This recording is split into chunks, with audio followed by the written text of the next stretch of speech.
tout, je m'appelle Charlie Jane. Aujourd'hui, je vais vous présenter un court-métrage sur la poursuite du bonheur. Grand-mère, grand-mère. Oui, Céline. Grand-mère, je veux le même cycle que lui. Mais ma chère, tu en as déjà un. On pourra y penser plus tard. Non, grand-mère, je le veux à tout prix. Sais-tu pourquoi tu dis ça? Regardez.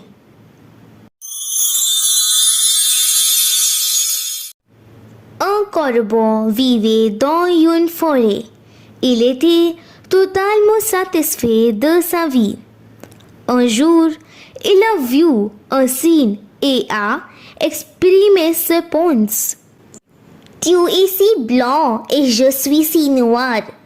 Tu dois être l'oiseau le plus heureux du monde. Le cygne répondit. Je me sentais ainsi jusqu'à ce que je vois un perroquet qui a deux couleurs. Je pense maintenant que le perroquet est l'oiseau le plus heureux de la création. Les corbeaux se dirigeaient alors vers le perroquet et s'approcha pour son bonheur. Le perroquet a dit: j'ai mené une vie très satisfaite jusqu'à ce que je vois un paon.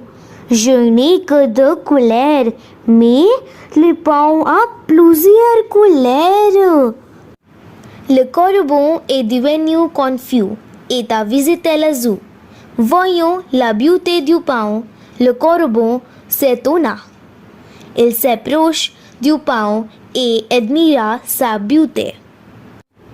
Tu es si belle que des milliers de personnes viennent te voir chaque jour. Quand les gens me voient, ils me chassent immédiatement. Je pense que tu es l'oiseau le plus heureux du monde.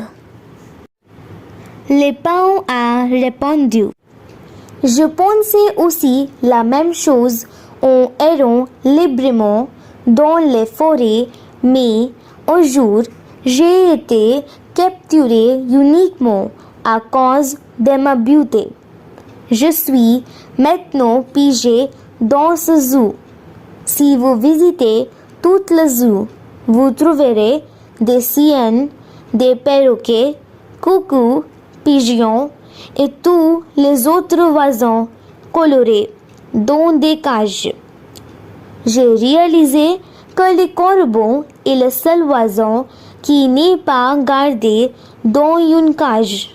Alors, je pense ces derniers jours que si j'étais un corbeau, je pourrais voler heureuse dans le ciel ouvert et profiter de ma liberté.